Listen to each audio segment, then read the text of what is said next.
আমি আব্দুল ওয়াহাব মিন্টু ফেনী ৩ থেকে বিজয়ী হয়েছি, সেটা বড় ইস্যু না এখন।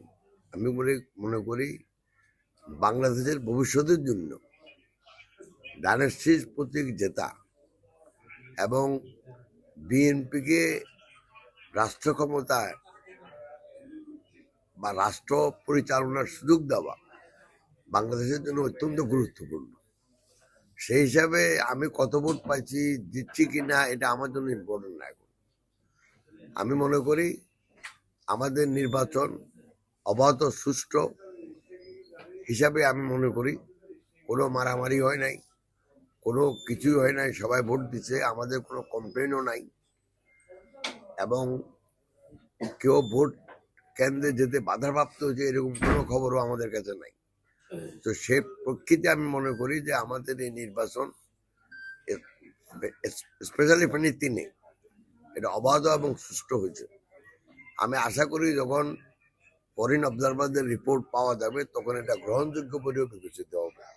হোয়াইট প্লাস প্রো সেন্সিটিভ স্কোয়ারে মাঠের বাইরেও তো আমরা এভাবে দেশপ্রেম দেখাতে পারি। এবং আমাদের ফেনী জেলাতে আমি যতটুকু জানি প্রায় ৫৬% ভোটার তাদের ভোটের অধিকার প্রয়োগ করছে। আমি মনে করি এটাও সন্তোষজনক।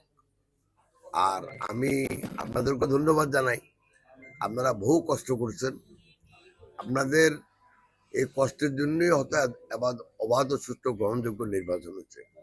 কারণ আপনারা কষ্ট করছেন, যেখানে কোনো সমস্যা সেটা জনগণের কাছে তুলে ধরছেন, সেজন্য আজকে আর কোনো গন্ডগোল বা কিছুই হয়নি। তো আমি আপনাদের সবাইকে ধন্যবাদ জানাই।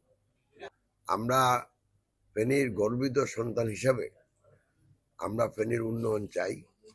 আর অন্য দিক দিয়ে যদি আপনি ধরেন, আমাদের এই ফেনী জেলার আমাদের একজন নেত্রী ছিলেন যিনি আমাদের জেলার, আমরা সবাই বলি যে ফেনীর মেয়ে খালেদা গর্বমোদের আলাদা। তো আমরা মনে করি আমাদের দলের সম্মানিত চেয়ারম্যান সাহেব যদি রাষ্ট্র পরিচালনার দায়িত্ব পান, এখন তো সব রেজাল্ট আসে নাই, তাহলে তিনিও ফেনীর দিকে নজর দিবেন। বিকজ তিনি জানেন যে ওনার মাতা প্রয়াত মরুমা বেগম খালেদা জিয়া ফেনীর উন্নয়নের জন্য সর্বতভাবে চেষ্টা করছেন।